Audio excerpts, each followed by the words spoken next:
Good morning and welcome to the Personal Tanya, game-changing ideas from the daily Tanya study in 5 minutes or less. In today's Tanya, which is chapter 5, the big idea is soul essentials. We know what we need to care for our bodies: food, oxygen, hydration.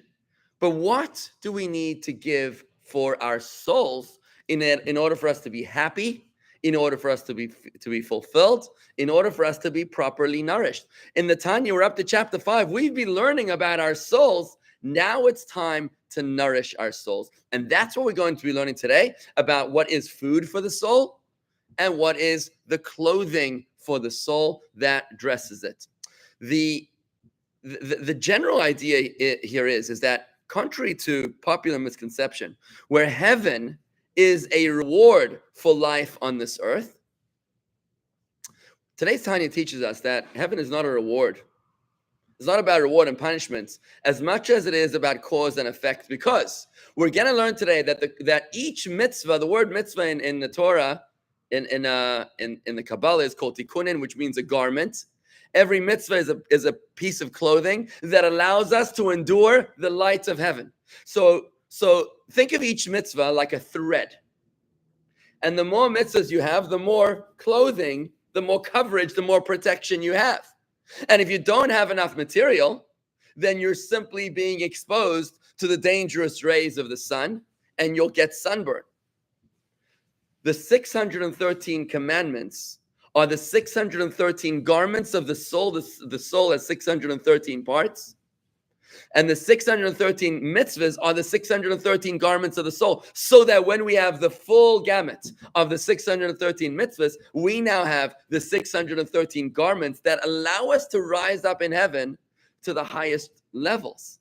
But if you're not properly dressed, you just don't have the access, because you don't have the capacity to be able to endure that degree of intensity, of radiance, of revelation. Which means that Torah and mitzvahs, and we'll talk about Torah being food in a moment as well. So mitzvahs are garments and Torah is food. Torah and mitzvahs are not headaches. They are actually our protectors that allow us to thrive in this world and in heaven as well. So let's expand on the concept. We learned yesterday that Torah and mitzvahs both are divine presence that envelop us when we experience them. When we're studying Torah, God's wisdom is enveloping us. When we're doing a mitzvah, God's will, His desire, His intention is enveloping us. But an advantage of Torah that we learned yesterday is that in addition to the fact that God is enveloping us, when we study and understand Torah, we are also enveloping God. So God is enveloping us, and we are enveloping God, embracing God, because we are sinking our teeth into the wisdom. We understand it. We understand it, and therefore it becomes something which we embrace. This is a wondrous union. We learned yesterday in Tanya, the likes of which does not exist in anywhere else in the universe. This kind of intimacy where one envelops the other, each one envelops the other. And that's the reason why Torah is compared to bread and food in the Torah. The reason is because just like bread and food, which is ingested inside of our body, so too the Torah, and it sustains us from within, so too the Torah that we study infuses us with vitality, with sustenance from within, because it's ingested within us, it's enveloped by us. Now let's just expand on this idea for a moment. When you study Torah and you don't understand what's going on, let's say you're listening to a sermon and it's just over your head, right? Or maybe you're reading the daily Chumash, Tanya, Rambam, and you don't understand it. The letters of Torah that you are reading and experiencing or hearing, they're enveloping you. The problem is your lack of understanding means that you don't envelop the idea. But when you do understand the idea, when you force yourself and you try to understand the idea, what happens is that you're actually able to reach a point where you're ingesting the idea, you're enveloping the idea, you're digesting the idea as well. And that's where the differences between us arise. The one person who understands more and the one person who understands less. The deeper the comprehension, the deeper the bond, the more nutritious and sustaining is the Torah that we study. And today we're also introduced to a fascinating concept in Torah, which is learning Torah lishma. Lishma means for her own sake. Pretty much everything else that we study, we do for ulterior motives. I'm going to go to college to graduate to make a lot of money. I'm going to read this manual in order to know how to build this table. I'm going to read this book in order to figure out how to drive my new car. But when you study Torah, you're actually supposed to study Torah, lishma, for her own sake, which means for the sake of union with God. Not because it's relevant, not because it's current, not because it's exciting, even if it's boring.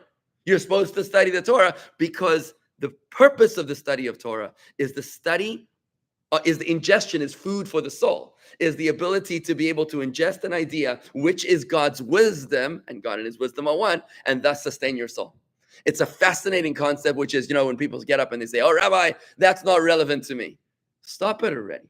The purpose is to be able to sustain your soul. And when you think of it that way, you study Torah for her own sake.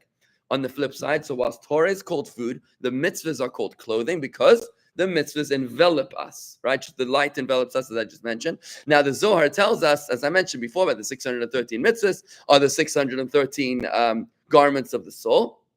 And that's why the place we rise up in heaven is dependent on the mitzvahs that we perform in this world. Not only because it's a reward and punishment, but because it's a protector. The more mitzvahs that you do, the more threads you have to protect you from the outside, the more you're able to rise up because you're enduring the more intense light in heaven, the more intense godly revelation. And it turns out, therefore, that when it comes to sustaining our soul with soul essentials, there are two parts. There's clothing, which is provided by the mitzvahs, and then there is food, which is provided by Torah. The added benefit of Torah is that Torah actually has both. So Torah is God's light enveloping us, as well as being enveloped by us. Mitzvahs only envelop us. We don't actually envelop the mitzvah because you just did it. But you can't say that you sunk your teeth into the mitzvah. You can't say that you grasped the mitzvah. So Torah has the benefit of clothing and food, and mitzvahs have only the benefit of clothing. This redetermines our entire relationship with the obligations that we have as a Jew, realizing that they're not just headaches, but they're actually opportunities to allow us to reach peace of mind, serenity, and fulfillment in this world, and also in heaven as well. Let's apply this and have a great day. Take care.